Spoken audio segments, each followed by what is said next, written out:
आज हम industrial disputes act 1947 के अथॉरिटीज के बारे में डिटेल में समझेंगे।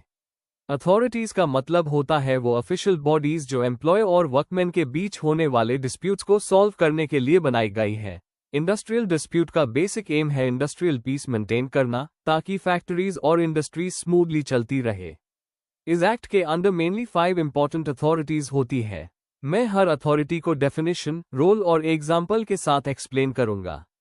1. Works committee. सबसे पहली अथॉरिटी है वर्क्स कमिटी। वर्क्स कमिटी एक जॉइंट कमिटी होती है जिसमें एम्प्लॉय के रिप्रेजेंटेटिव्स और वर्कमैन के रिप्रेजेंटेटिव्स दोनों होते हैं। इसका मैं काम होता है एम्प्लॉय और वर्कर्स के बीच कोऑपरेशन बढ़ाना। ये कमिटी अन डिस्प्यूट्स को हैंडल करती है जो डे टू डे इश्यूज से रिलेटेड होते हैं, जैसे working conditions, canteen facility, safety, shift timing. Example, मान लीजिए एक फैक्ट्री में वर्कर्स को लगता है कि कैंटीन की फूड क्वालिटी खराब है। इस इश्यू को डायरेक्टली स्ट्राइक तक ले जाने के बजाय पहले वर्क्स कमिटी में डिस्कस किया जाता है। कमिटी दोनों साइड्स को बैठकर प्रॉब्लम सॉल्व करने की कोशिश करती है। 2. Conciliation officer. सेकंड अथॉरिटी है कंसिलिएशन ऑफिसर। कंसिलिएशन ऑफिसर एक गवर्नमेंट अपॉइंटेड पर्सन होता है। इसका रोल होता है एम्प्लॉय और वर्कमैन के बीच मीडिएशन करना यानी कॉम्प्रोमाइज करवाना। ये ऑफिसर डिस्प्यूट को स्ट्राइक या लॉकआउट तक पहुंचने से पहले हाई सॉल्व करने की कोशिश करता है। एग्जाम्पल, अगर वर्कर्स बोनस इंक्रीज के लिए प्रोटेस्ट कर रहे हैं तो कंसिलिएशन ऑफिसर दोनों पार्टीज को बुलाकर बातचीत करवाता है। अगर अग्रीमेंट हो जाता है तो डिस्प्यूट यहीं खत्म हो जाता है। 3. Board of conciliation. Third authority है बोर्ड ऑफ कंसिलिएशन। ये एक ग्रुप बॉडी होती है जिसमें एक चेयरमैन और इक्वल नंबर में एम्प्लॉय और वर्कर रिप्रेजेंटेटिव्स होते हैं।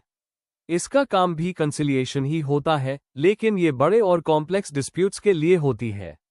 एग्जाम्पल, मान लीजिए एक लार्ज इंडस्ट्री में मास रिट्रेंचमेंट का इशू है। गवर्नमेंट एक बोर्ड ऑफ कंसिलिएशन बनाती है जो दोनों साइड्स की बात सुनती है और सेटलमेंट करवाने की कोशिश करती है। 4. Court of inquiry. Next authority है कोर्ट ऑफ इंक्वायरी।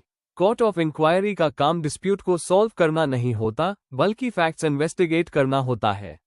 ये कोर्ट सिर्फ इंक्वायरी और रिपोर्ट सबमिट करती है गवर्नमेंट को। एग्जाम्पल, अगर एक फैक्ट्री में इलीगल लॉकआउट का एलिगेशन है तो court of inquiry evidence collect करती है और गवर्नमेंट को बताती है कि एक्चुअली क्या हुआ। 5. Labour court individual disputes handle करती है, जैसे dismissal, termination, wages. Industrial tribunal larger disputes handle करती है, जैसे bonus, working hours, service conditions. National tribunal national importance के डिस्प्यूट्स के लिए होता है, जिसका इम्पैक्ट एक से ज्यादा स्टेट्स पर पड़ता है।